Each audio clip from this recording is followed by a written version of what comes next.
नमस्कार। आज हम श्री कृष्ण के जीवन से जुड़ी कुछ बहुत ही प्यारी कहानियों पर बात करने वाले हैं। जी। और उनसे मिलने वाली जो सीख है वो आज भी उतनी ही महत्वपूर्ण है। बिल्कुल। हमारे पास एक स्रोत है, श्री कृष्ण की अनमोल सीख। उसी के कुछ अंशों पर ये चर्चा आधारित है। हाँ, इसमें दोस्ती, विश्वास और भक्ति, इन पर बहुत गहराई से बात की गई है। और कृष्ण के तो कितने रूप हैं, कभी नटखट बालक, कभी मार्गदर्शक, लेकिन कहानियों का सार वही रहता है। सही कहा।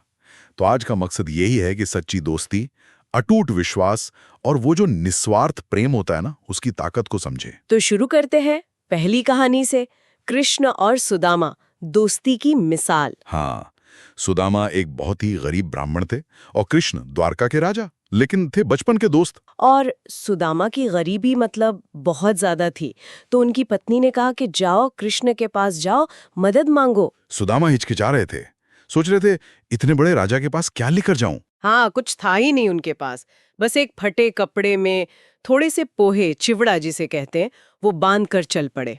द्वारका तक की यात्रा भी कठिन रही होगी और जब पहुंचे तो द्वार पर पहरेदारों ने जाहिर है हालत देखकर रोक लिया। लेकिन फिर जो हुआ। हाँ, जैसे ही कृष्ण ने नाम सुना सुदामा, बस वो सब भूल गए। राजा हैं, सिंहासन हैं, शिष्टाचार, सब भूलकर नंगे पैर दौड़े। ये बात दिल को छू जाती है। बिल्कुल, ये दिखाता है कि कृष्ण के लिए दोस्ती क्या मायने रखती थी।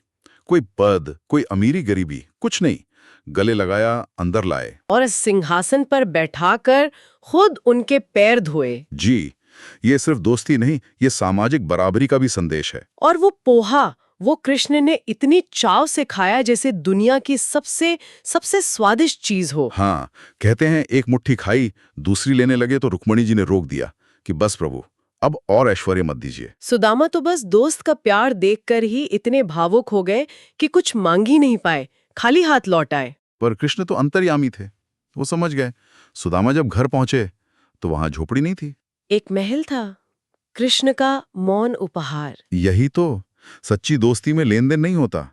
भगवान भाव देखते हैं, भक्ति देखते हैं, पोहे की कीमत नहीं, उसके पीछे का प्रेम देखा। सही बात है, असली दौलत तो यही रिश्ते हैं। बिल्कुल। अच्छा, अब दोस्ती से आगे बढ़कर विश्वास की बात करते हैं। गोवर्धन लीला, कृष्ण एक रक्षक के रूप में। जी, वृंदावन में परंपरा थी इंद्र की पूजा की, बारिश के देवता माने जाते थे। तो छोटे से कृष्ण ने सवाल उठा दिया कि भाई इंद्र की पूजा क्यों?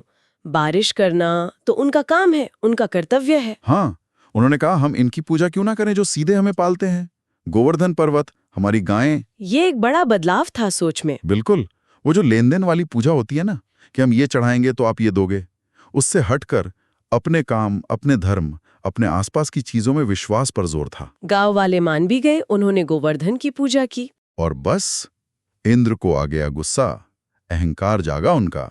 उन्होंने सोचा मेरी पूजा छोड़ दी और फिर वृंदावन पर भयानक बारिश, तूफान सब भेज दिया। गांव वाले डर गए, भागे भागे कृष्ण के पास आए कि बचाओ। और तब कृष्ण ने वो जो चमत्कार किया। हाँ, बिल्कुल शांत भाव से पूरा का पूरा गोवर्धन पर्वत अपनी छोटी उंगली पर उठा लिया। 7 दिनों तक सब गांव वाले, सारे पशु, सब उसके नीचे सुरक्षित रहे। इंद्र का अहंकार टूट गया, उन्हें आना पड़ा, क्षमा मांगनी पड़ी। तो ये कहानी सिर्फ चमत्कार की नहीं है, ये अपने काम, अपने विश्वास की ताकत की कहानी है। और अहंकार के पतन की भी, चाहे वो देवता का ही क्यों ना हो। सच्चा विश्वास हर तूफान से बचाता है। सही कहा।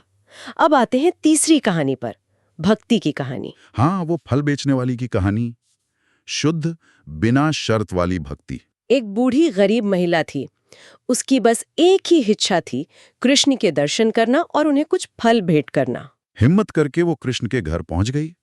नन्हे कृष्ण बाहर आए और उन्होंने फल मांगे, बदले में अपनी नन्ही हथेलियों में अनाज भरने की कोशिश की। हाँ, पर वो छोटे से हाथ लाते लाते ज्यादातर अनाज तो रास्ते में ही गिर गया, बस कुछ दाने ही दे पाए वो। लेकिन उस फलवाली का क्या?